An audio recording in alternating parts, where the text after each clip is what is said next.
2030 तक depression will be more than cancer. Oh wow. Phone पे कर लो, लिखो मत। मेरी एक दोस्त की एक पढ़ ली थी, तो बेसिकली क्या करता था, जर्नल करता था वो, जैसे अपनी गर्लफ्रेंड से मिलता था, वो डेली जाके घर पे लिखता था आज मैं यहाँ गया, आज मैं यहाँ गया। और घर पे बोल के जाता था मैं काम पे जा रहा हूँ। इंडिया के अंदर ना बहुत ज्यादा मिसकंसेप्शन है कि आप अगर साइकोलॉजिस्ट के पास जा रहे हो या साइकेट्रिस्ट को दिखा रहे हो तो वही लोग दिखाते हैं जो थोड़े मेंटली इल होते हैं। मैं ये बोलूंगी कि वो लोग सिर्फ यही नहीं सोचते हैं कि वो पागल हैं, वहाँ पे एक और कैटेगरी भी आती है। मेडिसिन का ऐसा होता है ना, मेडिसिन अगर एक बार लेना स्टार्ट कर दिया छोड़ नहीं पाते।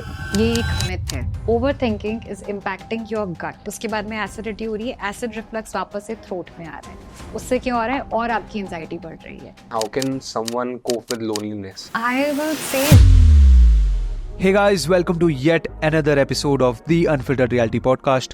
मैं हूँ सनी कौशल with my co-host सिद्धांत, and आज हमारे साथ है एक renowned psychologist, Dr. Mansi Kothari. In this podcast, we have talked about hypnotherapy, how to deal with depression, anxiety, breakup, and much more. तो बिना किसी देरी के, let's dive into the podcast.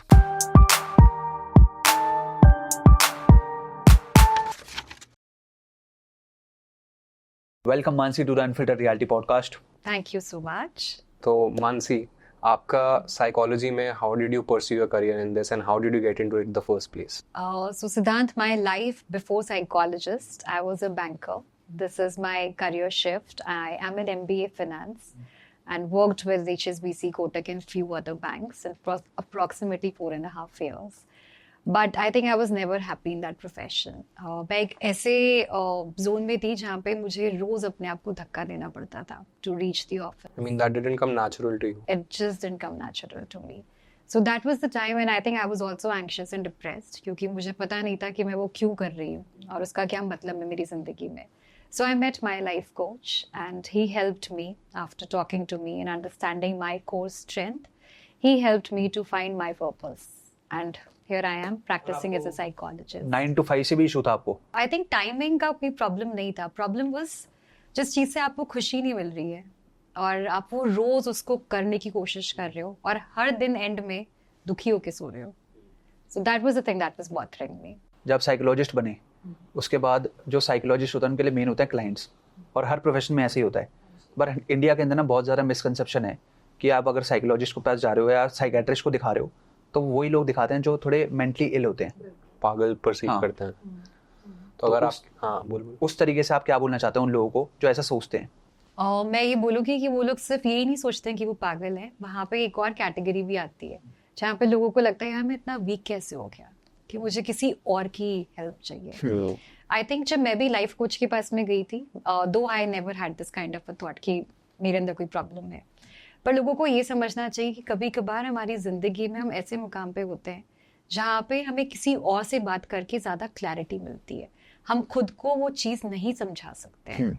Also जब हम खुद के थॉट प्रोसेस में है ना सनी, हम एक ही लेवल पे जा पाते हैं. You need another person to ask you right question at the right time to help you find answers to all your confusions in mind. To dig deep वो आप and yes, और वो आप खुद नहीं कर सकते. अगर आप वही सेम चीज आपको लगेगा कि मैं चलो अपने दोस्त से बात कर लेता हूँ, अपने पेरेंट्स से बात कर लेता हूँ, तो वो तो बायस. वो बोलते हैं मंदिर चले जा. मंदिर जाके Generally, हाँ, ऐसा सुकून होता है कि मिलेगा. मतलब- बिल्कुल मंदिर जाके सुकून मिलेगा, जवाब मिलेगा, जवाब नहीं मिलेगा उस जवाब के लिए. So it is not about psychiatrist के पास जा रहे हैं, साइकोलॉजिस्ट के पास जा रहे हैं, आप पागल नहीं है, आप सिर्फ कंफ्यूज्ड है.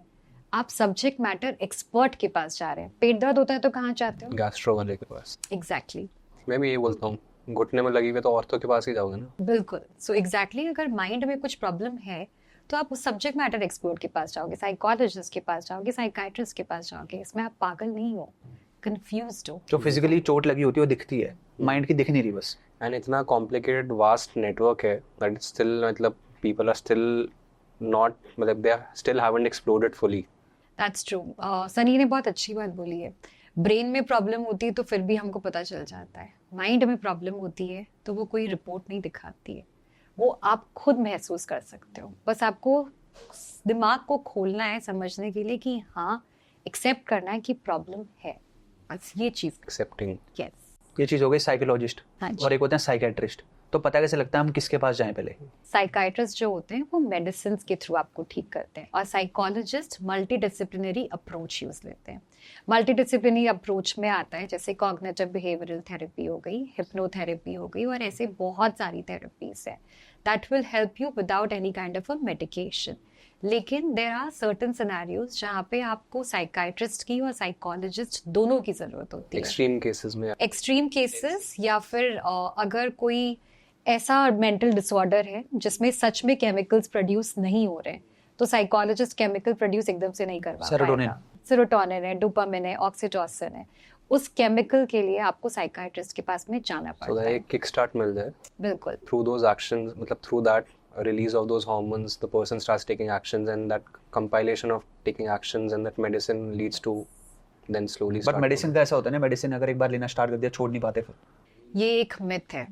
एक तो सबसे बड़ी बात है, एक जमाने में ऐसे सॉल्ट होते थे जो आपको साइकाइट्रिक मेडिसिन वेजिटेटिव स्टेट में डाल देती थी. अब सॉल्ट बिल्कुल बदल गए हैं.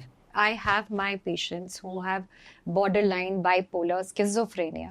वो मेडिसिन ले रहे हैं और वो बिल्कुल फंक्शनल है. आपको पता भी नहीं चलेगा कि वो साइकाइट्रिक मेडिकेशंस पे हैं. बस एक चीज़ हमें ध्यान रखती है, जब आप मेडिसिन ले रहे हैं, you have to be physically active. You need to work out, you need to do yoga, ताकि जो मेडिसिन के साइड इफेक्ट्स हैं वो सब साइड हो जाए. साइड इफेक्ट्स मतलब क्या क्या होते हैं इसके अंदर? भूख ज़्यादा लगना, कुछ के, I am not generalising it, कुछ मेडिकेशंस के हैं आपको भूख ज़्यादा लगती है, कभी कभार आपको नींद ज़्यादा होती है. लेकिन अगर आप रेगुलर वर्कआउट कर रहे हो तो ये सब बिल्कुल सबसाइड हो जाएंगे. तो then you will not face these side effects. कभी कभार क्या होता है, लोगों को पता नहीं होता वो डिप्रेस्ड हैं. उनको लग रहा होता है कि हम सैड फील कर रहे हैं, बस सैड फील कर रहे हैं. तो पता कैसे लगता है कि डिप्रेशन हो चुका है या वो डिप्रेस्ड हैं जेन्युइनली? बहुत बढ़िया सवाल पूछा है सनी आपने. Thank you Mansi ji. Sadness ना सिर्फ एक इमोशन है.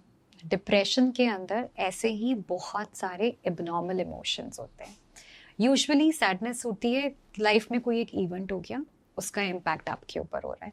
फॉर एग्जांपल लेट्स से किसी क्लोज वन की डेथ हो गई, पर जो आपकी इंटेंसिटी ऑफ इमोशन है is proportionate to that particular event. लेकिन डिप्रेशन में ज़रूरी नहीं है कि कोई इवेंट है to put you into that depressive mode. और जो इंटेंसिटी और ड्यूरेशन ऑफ इमोशन है, it is not proportionate to your event. वो चलता रहेगा. There is also one more research which says that sad people है ना, कभी कभार अपना ध्यान डाइवर्ट कर लेते हैं, दोस्तों में चले गए, क्लबिंग कर ली, या कुछ अपना फेवरेट खाना खा के मोमेंट्री खुशी मिल गई. लेकिन डिप्रेशन में जो होते हैं उनके लिए ये वाली मोमेंट्री स्टेट भी एग्जिस्ट नहीं करती है. So depression में, to just make it simple, sadness is one of the problem that you face in depression. More is weight loss, भूख ना लगना या ज़रूरत से ज़्यादा खाना, बिल्कुल भी नहीं बोलना या ज़रूरत से ज़्यादा बोलना, और कुछ भी करने का मन नहीं करना, extremely low self-esteem, and 99% of the times you are completely in that zone जहाँ पे आप literally vegetative हो गए हो, बैठे हो तो बस बैठे ही हो. That is depression, जिसे हम कहते हैं major depressive disorder. A person can experience those symptoms, but while still not being depressed. So we follow American Psychiatric Association का DSM होता है, उसमें 8 symptoms होते हैं. अगर उसमें से आप 5 satisfy कर रहे हो, that means you are into depression. और उसमें 5 में से बहुत सारी अलग-अलग categories भी हैं. So feeling depressive versus being in depression are two different things, right? 100%. A person can feel depressive while still not being in depression. Absolutely. मैं यहाँ पे एक और चीज़ बोलूँगी. You know, it's become the other day I was just sitting with my daughter's friends. One child who's just 9 years old. Okay, he just said, "यार आज तो मैं बड़ा depressed feel कर रहा हूँ." Just imagine. I've noticed कि nowadays people are very easily like they are throwing around this depressive feel कर रहा हूँ या फिर ऐसा है, बहुत easily, मतलब उस word का जो meaning है बहुत It's become a slang, I think. Yeah, exactly. मतलब आप थोड़ा सा भी आपका मूड अपसेट हो रहा है या मैं बड़ा डिप्रेस हूँ, I would request don't use this word like that. जैसे आपने बताया डिप्रेशन, सैडनेस, एंजाइटी, आपने भी बोला था ना भूख लगनी बंद हो जाती है, तो स्टमक पे इफेक्ट पड़ता है इन सब चीज़ों का? बिल्कुल बिल्कुल. आप मानोगे नहीं सनी, यूएस में इतने लोगों को IBS की प्रॉब्लम है, right? It is only because of your unhealthy gut and your mind is your second gut actually. वो इंसान सैड है, उसको एसिडिटी हो सकती है उससे? बिल्कुल हो सकती है, 100% हाइपर एसिडिटी. आपका दिमाग ही कॉन्स्टेंटली चले जा रहा है. सो इन्हें जब भी आपके कॉर्टिसोल्स बढ़ेगा, आपका डाइजेस्टिव सिस्टम हमेशा खराब होएगा कि आप सिंपैथेटिक नर्वस स्टेट में चले. एग्जैक्टली. बॉडी काम नहीं है.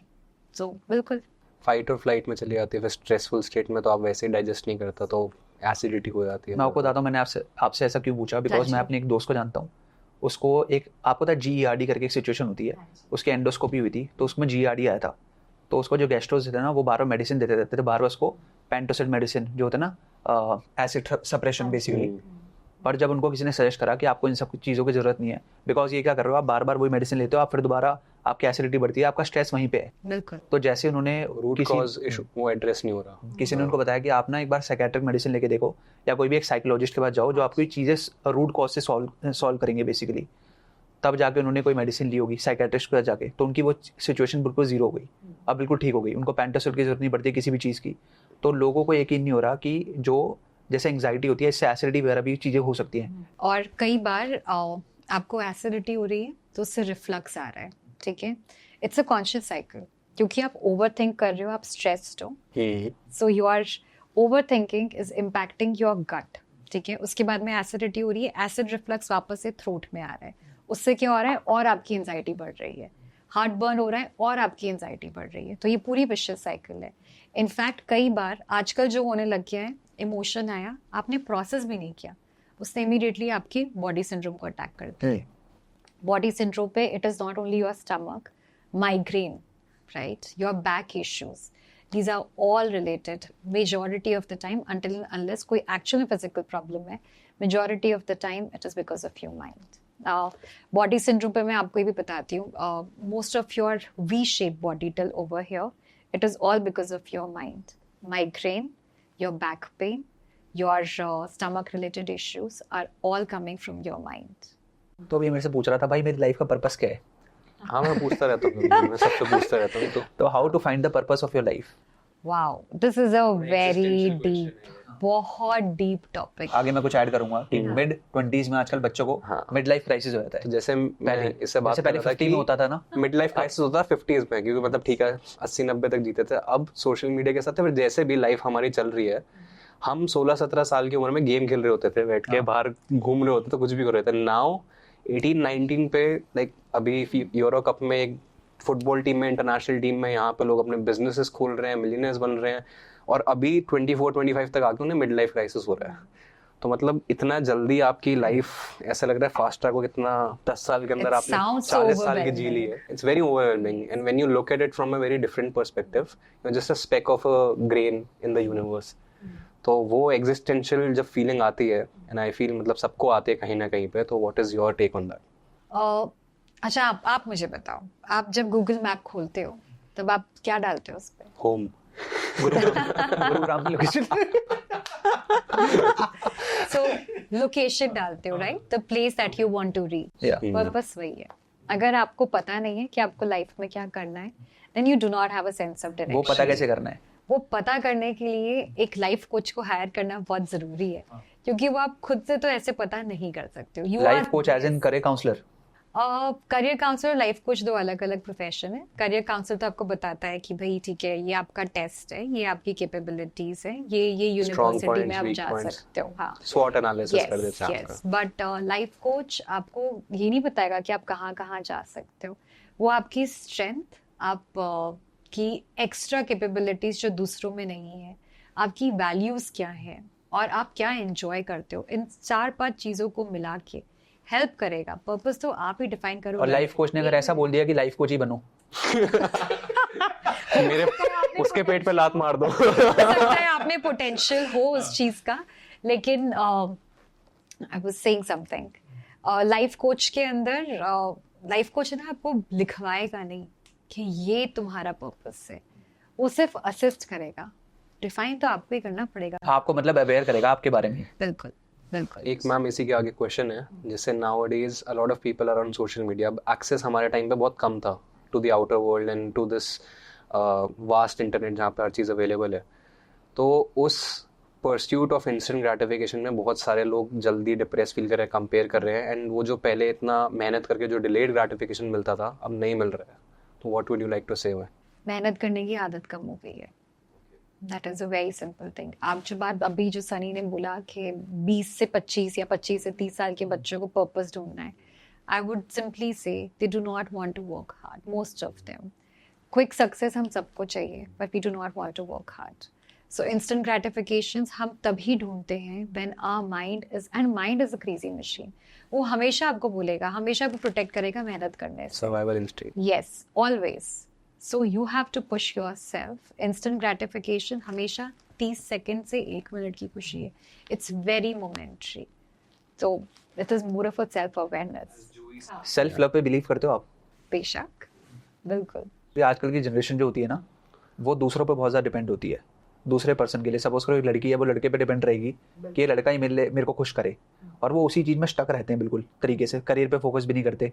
तो सेल्फ लव के बारे में आप क्या बोलोगे? सेल्फ लव सबसे ज़्यादा ज़रूरी है. उतना ही ज़रूरी है जितना आपका खाना और बेसिक न्यूट्रिएंट्स. बिकॉज जैसा आपने बिल्कुल सही बोला, आई थिंक आजकल रिलेशनशिप इशू सबसे ज़्यादा इसीलिए हो रहे हैं because you are dependent on the other person to make you happy. Relationship है ना आपकी लाइफ का एक्चुअली 1/24 हिस्सा है. 1/24 in the calculation of we have a wheel of life जिसमें 8 पैरामीटर्स होते हैं, और ये 8 पैरामीटर्स आपके सेल्फ लव को भी बढ़ाते हैं. उसमें 1/4 तो आपका काम में चला गया है. Then we have knowledge, spirituality, hobbies, relationship, physical health, mental health, entertainment. तीनों एक ही एरिया में आते हैं. एंड हॉबीज मैंने बोल दिया, आई थिंक सोशलाइजिंग. ये 6 हैं और 2 चले गए आपके काम के अंदर. That's like 4.5%. एग्जैक्टली. सो ये जो मैं आपको रिलेशनशिप बता रही हूँ, उस रिलेशनशिप में भी relationship with your parents, your siblings, your cousins and your partner.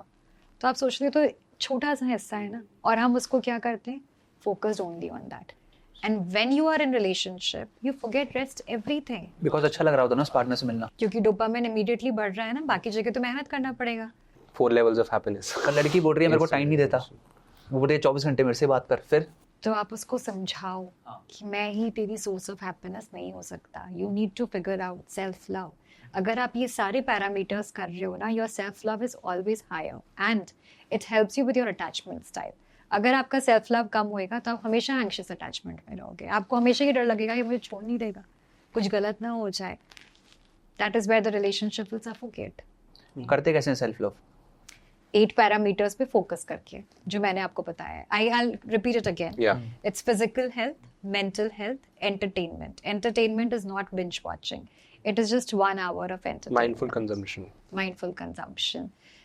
Knowledge, spirituality, hobbies, socializing and relationship. तो बहुत बड़ी आपने diverse fields बोल दी. बहुत छोटी छोटी चीजें हैं. नॉलेज मतलब क्या हो गया, रोज रात को 2 पेज पढ़ने किसी भी किताब के. स्पिरिचुअलिटी मतलब क्या हो गया, थोड़ी ब्रीदिंग एक्सरसाइजेस कर ली, और सेल्फ अवेयर रह गए, जर्नलाइजिंग कर लिया थोड़ा बहुत. कितनी देर लगी उसके अंदर? Journaling is 30 seconds, that's it. Journaling में क्या क्या करते हो? और 2 तरीके की जर्नलिंग होती है. एक होती है कैथार्टिक, जहाँ पे अगर आपको बहुत ओवरवेलमिंग लग रहा है, just write down your thoughts but don't read it again, just right and forget. The second is a very focused journaling, जहाँ पे आप इंश्योर कर रहे हो कि सही हार्मोन्स प्रोड्यूस हो रहे हैं. फॉर एग्जाम्पल, ग्रैटिट्यूड एक्सप्रेस किया, सेरोटोनिन बढ़ गया. आपने लिख दिया कि 2 things that I will do tomorrow for myself. Okay, procrastination के लिए 2 things that I love about myself, like today, and it can be the smallest possible thing. For example, 2 things that I did for myself. मैंने चाय ली, पूरे एकदम hustling वाली जिंदगी में 2 minute अपने लिए निकाल लिए. As simple as that. Slowing down. So slowing down. So journaling, सिर्फ 3 क्वेश्चन, 2 शब्द लिख रहे हैं, यानी कि 6 शब्द. 30 सेकंड की बात है. उस 30 सेकंड में आपने सेरोटोनिन, डोपामिन दोनों प्रोड्यूस कर लिए. फील गुड फैक्टर हायर है, सेल्फ लव आ गया. अगला पूछेगा, नहीं ये मेरे को पता है, ये पूछा है, कोई पढ़ ले तो.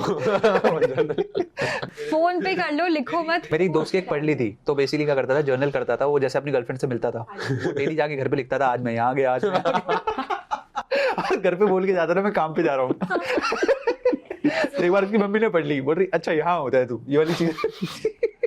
तो आई थिंक जर्नलिंग है ना, उनको बोलना कि फोन में लिख ले कोई बात. या फिर वो ताले वाली आती है ना, फोन जनरली बहुत अच्छा आइडिया है. लेकिन but I would insist not on phone, I would insist writing. Always better. Phone can be very distracting. Yes, आप फोन उठाओगे उसमें 10 नोटिफिकेशंस आ जाए. जर्नलिंग में मेरे को लगता था पहले कि बस ये लिखना है आपको पूरे दिन आपने क्या करा, बट स्पेसिफिक होनी चाहिए वो, जो बचपन में सीखा था. मैम इसी से मतलब जैसे आजकल लोग बहुत इजीली ADHD को भी थ्रो अराउंड करते हैं उस टर्म को. तो कैन यू एक्सप्लेन कि एक्चुअली होता क्या है? क्योंकि लोग बोलते हैं कि मैं फोकस नहीं कर पा रहा इस चीज़ पे थोड़ी देर के लिए, तो वो बोलते हैं मेरे को ADHD है। ADHD सिर्फ फोकस से रिलेटेड नहीं है। ADHD में जैसे आपके मन में बहुत सारी चीज़ें चल रही हैं लेकिन आप उनको शब्दों में बयान नहीं कर पा रहे, you know, you not able to pick up the right word for your right thought, okay, you not able to follow any routine, not able to reach anywhere on time, not able to multitask. So ऐसे बहुत सारी और भी चीज़ें हैं जो ADHD में है। फोकस सिर्फ एक चीज़ है उसमें, that you not able to focus. मतलब indiscipline, lack of focus, lack of concentration, not being able to follow the routine, not being able to express yourself properly to your in the meeting or otherwise to your partner as well, or time, not being disciplined with respect to time. Okay, these are all various other things along with this. आजकल क्या हो रहा है, आप let's say आप कुछ भूल गए, memory loss हो गया, उसी में आपको लगता है आपको ADHD हो गया। वो विटामिन D और B12 की डेफिशिएंसी भी हो सकती है, ज़रूरी नहीं है कि वो ADHD है। जैसे मोस्टली लोग गूगल करके चीज़ें देख लेते हैं कि मेरे को ये है या फिर ऐसा है, और फिर उसमें तो गूगल में आपको पता है एकदम डरा ही देता है बंदे को, कैंसर ही आता है कुछ ना कुछ निकल के हर बार, सीधे कैंसर होता है। ऐसे दिमाग में भी या तो सीधे बाइपोलर होगा या डिप्रेशन होगा। तो what advice would you like to give to people who are dealing with these complexities in life? पहले बात बताओ, आप गूगल करना चाहिए हमारे को?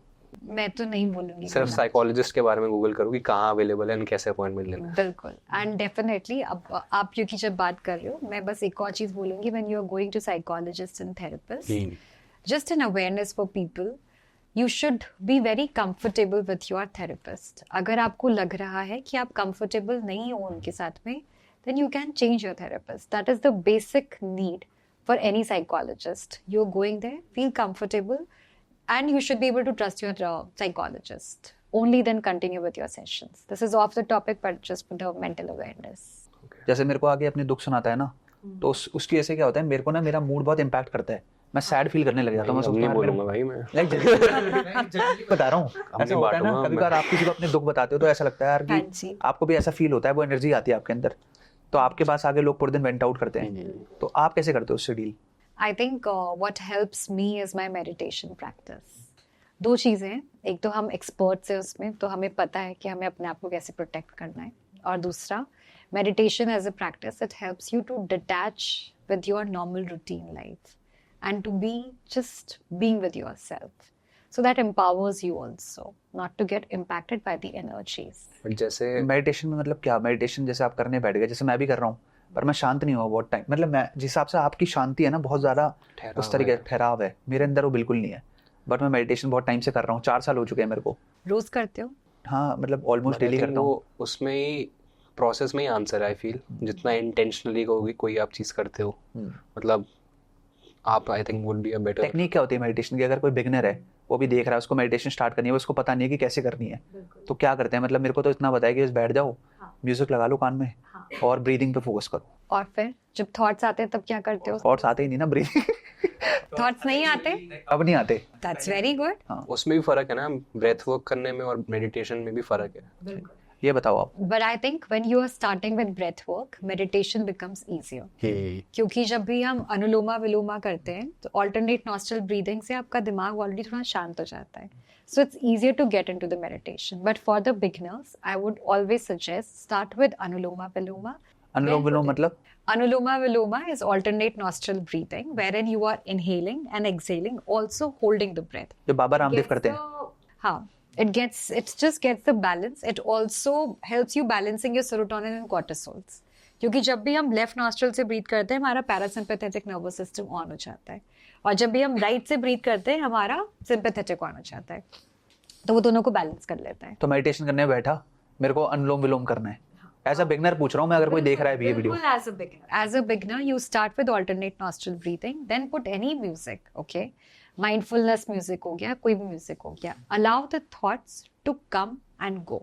हम क्या करते हैं, हम थॉट्स में इन्वॉल्व हो जाते हैं. आप बैठे हो, अगर आप सांस पे ब्रेथ पे फोकस कर सकते हो, वेरी गुड, पर बिगनर्स नहीं कर पाते. आपने कहा आप 4 साल से कर रहे हो, इसलिए आप उस पे फोकस ब्रेथ कर पा रहे हो, राइट? अदरवाइज बिगनर नहीं कर पाएगा. बिगनर के लिए guided meditation is the best. तो आपका कामनेस का सीक्रेट मेडिटेशन ही है? जो इतने काम हो, आप बस मेडिटेशन है उसका सीक्रेट? 100%। कैसे हो सकता है? Meditation and detachment. आप भूल गए मैंने एक और शब्द बोला था, डिटैचिंग योरसेल्फ। तो वन थिंग जो Detaching yourself as a from your partner also? No अपनी खुद की सेल्फ प्रोटेक्शन। यू लाइक जैसे है ना साइकोलॉजिस्ट, कई बार क्या होता है आप अपने कुछ केस में इतने ज़्यादा इन्वॉल्व हो जाते हो उनको हेल्प करने के चक्कर में। It's a good thing, but जो आप बोल रहे हो ना, it takes a toll on you. Went out जब आपको क्या करता है आगे? तो उस वक्त जब आप मेडिटेट करते हो तो इट्स लाइक अ रक्षा कवच है आपके आसपास जो आपको प्रोटेक्ट करता है उस नेगेटिव एनर्जीज। आपके पास तो लोग जैसे काफ़ी इंटेंसिव स्टोरीज के साथ आते हैं एंड काफ़ी ज़्यादा डीपली उनकी ट्रॉमा होता है इनग्रेन्ड, तो आप उसको जब सुनते हो how do you emotionally detach? यही प्रैक्टिस के साथ या फिर मतलब यही प्रैक्टिस? और it's a very good question. कभी कभार it actually takes a toll on you. So I think mindfulness based body scan it helps you to just destress yourself. तो कहीं पे भी कोई इमोशनल एनर्जी ब्लॉकेज होता है उसको रिलैक्स कर देता है। That is another tool. हमारा एक दोस्त है, हम दोनों का एक और दोस्त है, उसका भी ब्रेकअप हुआ है, तो ब्रेकअप से डील कैसे करते हैं? रिश्ते टूट रहे हैं दोस्तों में। पर ब्रेकअप भी तब होता है ना शादी की बात आती है। जब शादी की बात आती है तब ब्रेकअप होता है। मतलब मोस्टली आपने देखा नहीं है इस केसेस के अंदर? मतलब व्हाट इज ट्राइंग टू से इज कि हैबिट में चल रहा होता है until it gets very serious to the point कि जहाँ पे बड़े भी हो गए, adulting जहाँ पे एक भी कर रहे डिसीजन हो। लेना हो कि अब शादी करनी है, बता दे करनी है कि नहीं करनी, तो उसके बाद फिर ब्रेकअप करना पड़ता है। अगर नहीं कर रही है तो फिर तो बंदा या बंदी दोनों में से किसी एक को कमिटमेंट इश्यूज है। सही बोल रहा हूँ भाई, ऐसा होता नहीं है। तू बता, चल बता। नहीं मतलब ये नहीं है, तो ये नहीं कि हाँ करना ही है अब तो breakup। तो मतलब हाउ, यही पूछना है, तो हाउ डू यू डील? भाई अगर फिर से पूछ एक बार। नहीं भाई सही है भाई, अच्छा ऐसे रहने दो, बिल्कुल रॉ बोलो। आप बताओ कि ब्रेकअप से मूव ऑन कैसे करते हैं? ओके, सबसे पहली चीज, आपको अगर याद है हम थोड़ी देर पहले बात कर रहे थे व्हील ऑफ लाइफ की, the various self love, right? अगर आपका सेल्फ लव हाई होगा तो ब्रेकअप का इम्पैक्ट आपके ऊपर कम होगा रिलेटिवली, क्योंकि like we said relationship is just 1/24th part of your life. मैं ये नहीं बोलूँ डैमेज नहीं होगा, पर आप हील कर पाओगे easily. The second is in hypnotherapy we have this cord cutting, जहाँ पे आप अपने ex, so when you are in the relationship there is a cord of emotions that is attached between you and your partner, so you cut that cord just to get detached from that ex of yours. It's, trust me, it's a very good therapy to help you come out of your breakup. कौन सी therapy? Cord cutting therapy, it's a part of hypnotherapy. Block करते हैं सीधा? Block नहीं करते हैं, cord जो connected है इमोशंस का उसको कट कर देते हैं। तो हिप्नोथेरेपी के बारे में आप थोड़ा एक्सप्लेन करो कि होती क्या है, what is the process and how does it actually go? So you are aware about conscious mind, critical mind, subconscious mind. Conscious is 1 + 1 is equal to 2, the logical mind. Critical mind is the mind which does all the analysis throughout the day, क्या है, कैसे है, सब कुछ। उसके बाद में third layer आती है which is subconscious mind, which is a storehouse. जो भी आपने एक्सपीरियंस किया है आज तक अपनी लाइफ में, everything is stored over there. Hypnosis is a therapy that works on your subconscious mind, because जितने भी थॉट्स हमारे माइंड में आ रहे हैं, जैसे ब्रेकअप, अटैचमेंट, ये सारे थॉट सबकॉन्शियस से आ रहे हैं। थॉट निकला, थॉट ने क्या किया, इमोशन दिया, इमोशन से फीलिंग बनी, फीलिंग से एटीट्यूड, बिहेवियर बना, right? If we want to work on our attitude and behaviour we need to work on our thoughts, which is work on your subconscious. So hypnosis is a therapy that works on your subconscious. Very, very powerful when you are trying to come up out of a breakup, when you are falling into the same pattern of relationship. एक ही एक चीज़ आपके साथ में हर रिश्ते में हो रही है. Then it helps you to break the pattern. Because it's stemming from your own subconscious behavior. Exactly. मैं आपको एक छोटा सा एग्जांपल देती हूँ. Let's say you are coming from a dysfunctional setup family. ठीक है, आपने देखा है कि आपके parents, just an example, that somebody's parents, they've been fighting a lot, and parents have a very bad marriage. The impact of this on the child's subconscious mind Trauma is insecurity. Trauma है, उसके अलग अलग रूप निकलेंगे. Commitment issues. Commitment issues, insecurity, या let's say thinking कि marriage ही खराब चीज़ है. These kind of belief. और अब for example मान लो इस इंसान ने सोच लिया marriage ही खराब है, ठीक है? अब वो आया रिलेशनशिप पे, यहाँ पे आपका जवाब आ रहा है. हम रिलेशनशिप पे गए, अब सब कुछ बहुत अच्छा है, बट कमिटमेंट इश्यूज. क्यों? बिलीफ क्या बैठा हुआ है, marriage is not the right thing for me. So this is how hypnosis helps you to figure out the irrational belief, take it out and replace it with the rational belief. यहाँ पे hypnosis काम करता है। And how can someone cope with loneliness? आप लोगों ने सुना ही होगा, वर्ल्ड हेल्थ ऑर्गेनाइजेशन ने तो डिक्लेयर ही कर दिया है कि डिप्रेशन मेजरली लोनलीनेस के कारण हो रहा है यूएस में, right? And the expected statistics says that 2030 तक depression will be more than cancer. Oh wow. Right, so loneliness के लिए एक चीज समझना बहुत जरूरी है। No matter how happy you are, no matter how well और फुलफिल्ड यू आर, हो सकता है कि एक हिस्सा आपका लोनली हो। सो घबराने की जरूरत नहीं है, इट इज नॉर्मल। आपने एक दिन लोनली फील कर लिया और उसमें मूव कर लिया कि मैं तो बड़ा डिप्रेस हो गया हूँ कि मैं लोनली हूँ, नहीं। कभी कभार हम सब लोनली फील करते हैं, it is okay, but apart from that just few coping mechanisms which will help you not to be lonely. Number 1 is socialising. आधे लोग सोशलाइज इसलिए नहीं कर पाते क्योंकि उनको लगता है कि यार सामने वाला मुझे जज करेगा, या आप खुद ही उन लोगों को जज कर लेते हैं कि ये तो ऐसा है, ये वैसा है, ये ज्यादा शो ऑफ करता है, etcetera etcetera. There are rules to socializing. When you are socializing, go, meet, greet, talk, come back. Do not apply your mind to it. हम फ्रेंडशिप सीख करने नहीं जा रहे हैं वहाँ पे, हम सोशलाइज करने के लिए जा रहे हैं। हो सकता है आप किसी के साथ में 3-4 साल से सोशलाइज कर रहे हो, फिर आपको लगे कि ये फ्रेंड बन सकता है, तो निकाल लो उनको। आप बोल रहे हो सोशलाइज करने जा रहे हैं लेकिन फ्रेंडशिप नहीं सीख रहे, तो फिर पॉइंट ही क्या है? मतलब what are you doing just to have a good time? मतलब Just to have a good time. So socializing happens in 2 categories. One is you're socializing with your friends. That's a different thing. हाँ, पर ये तो नहीं है ना कि मैं उन्हीं फ्रेंड्स के साथ में हमेशा हमेशा घूमता रहूंगा, कल को वो फ्रेंड अपनी जॉब के लिए कहीं और चला गया, फिर क्या होगा? So it's important to socialise with acquaintances as well, जो आपकी लाइफ में 2-3 साल से रहे हैं। इसीलिए मैं बोल रही हूँ 2-3 साल उनके साथ रहोगे तो पिक कर पाओगे किसी और को। Yes, socialising is 1। Second is community living, बहुत ज़रूरी है। और मुझे लगता है कि ये इंडिया में फिर भी कम है, इंडिया के बाहर बहुत है। It's not society. Community living is you are getting associated with the community जिसके साथ में आप अपने thought process को मैच कर सकते हो। जैसे art of living community, Isha yoga community, Buddhism वाली, Buddhism community, booking club community, cycling community. Associate, join any of the community जहाँ पे आपको अपने इंटरेस्ट के लोग मिल रहे हैं। So it's always easier to socialise there in the community. Third thing is enhancing your knowledge. अगर आप किताबें पढ़ रहे हो, नए नए कोर्सेज परस्यू कर रहे हो, तो लोनली फील करना अपने आप थोड़ा कम हो जाएगा। Fourth is pursuing hobby. अब हॉबी लोग क्यों करते हैं? थेरेपिस्ट ने बोला है 1 घंटा मुझे हफ्ते में कुछ करना है तो मैं कुछ कर लेता हूँ। It's not about killing time.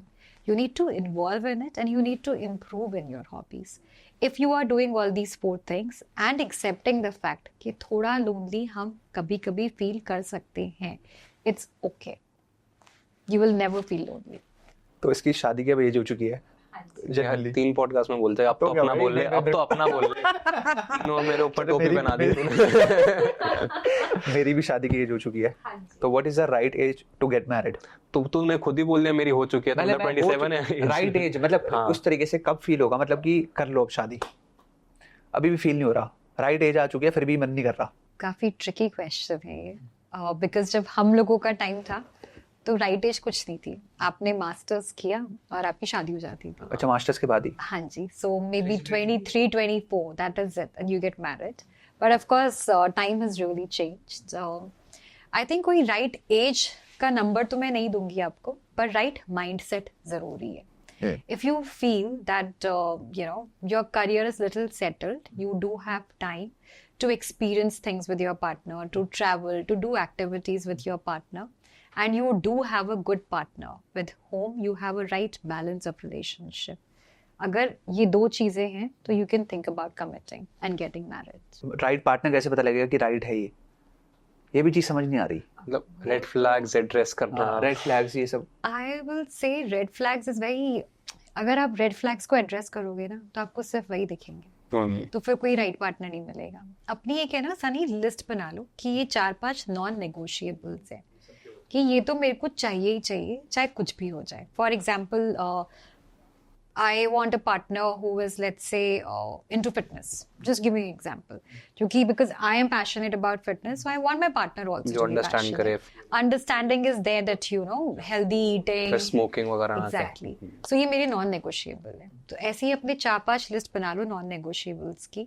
Be aware about your love language. कि आपकी और आपके पार्टनर की different हो सकती है, but both of you should be aware about the love language.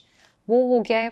और personalities should relatively match, values should relatively match. अगर ये सब चीज़ें कॉमन हैं तो go ahead with it. Red flags ढूंढोगे तो सिर्फ रेड फ्लैग्स ही मिलेंगे. So do not focus on it.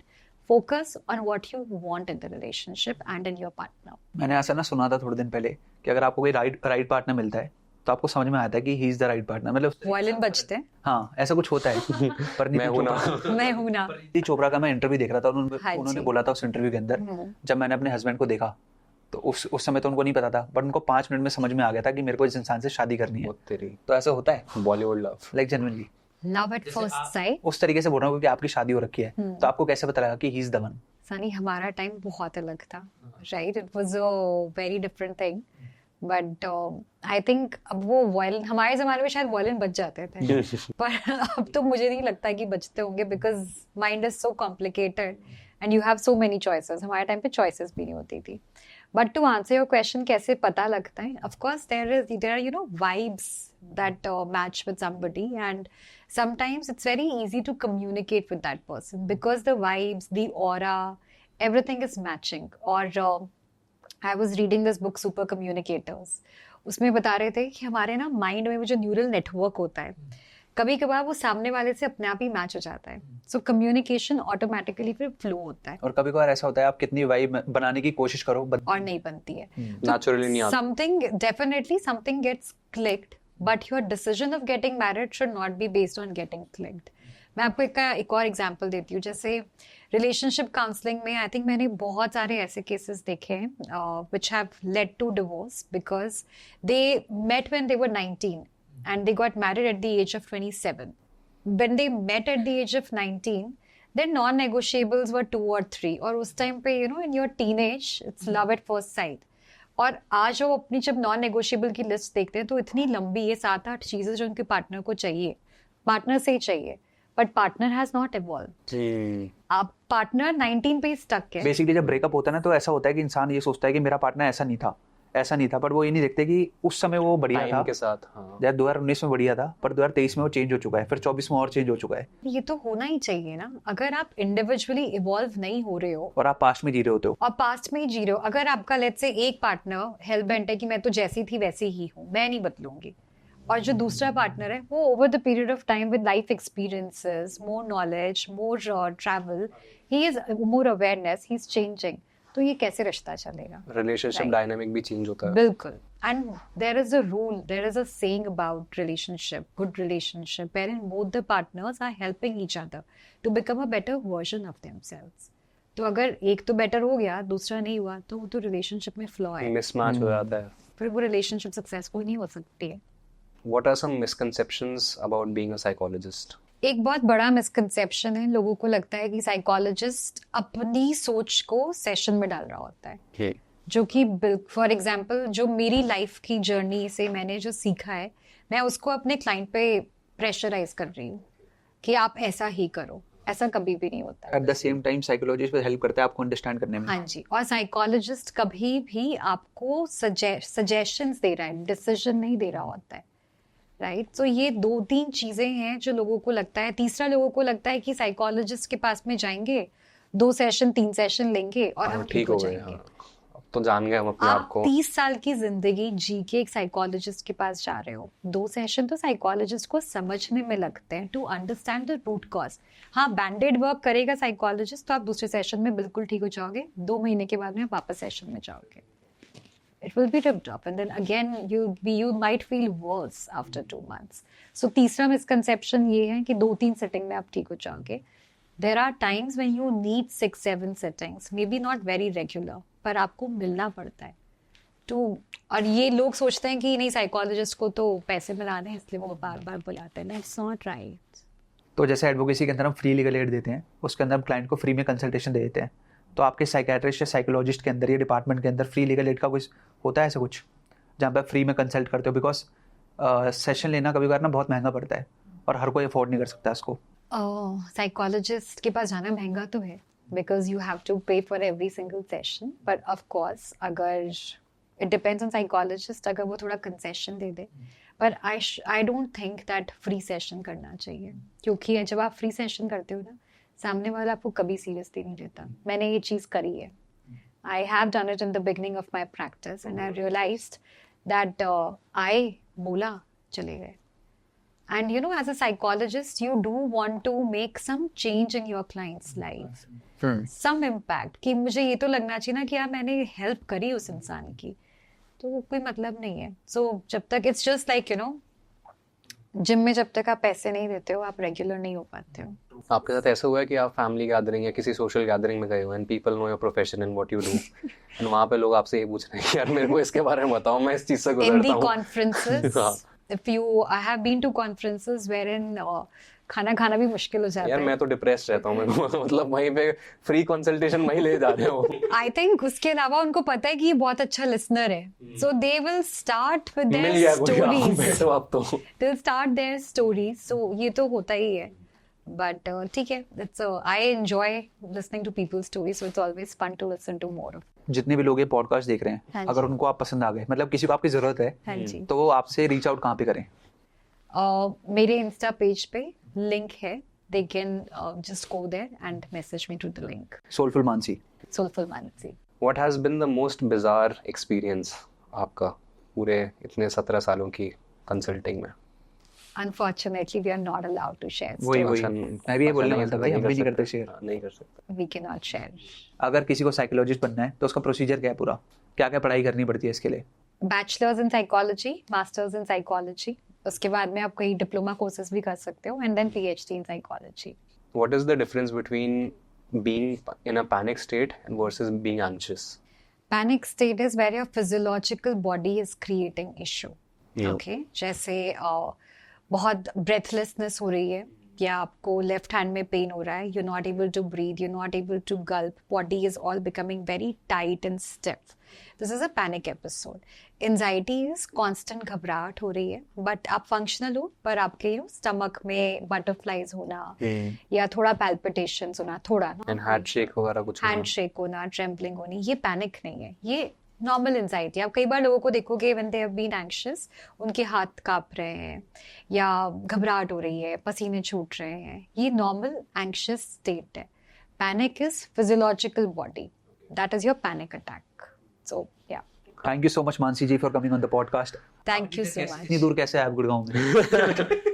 इन काफी इंसाइटफुल कॉन्वर्सेशन थी एंड पता भी नहीं चला कब इतना टाइम निकल गया. Same here. It was a lot of fun to have conversation with both of you. Yeah, Thank you. I'm sure there's a lot more that you can talk about, but I think वो audience के लिए अगले podcast के लिए रखेंगे हम. Absolutely. They have gained enough knowledge and experience. But anyway, thank you so much. Thank you so much. Thanks a lot. It's a pleasure to be with both of you. Likewise. Thank you. Thank you.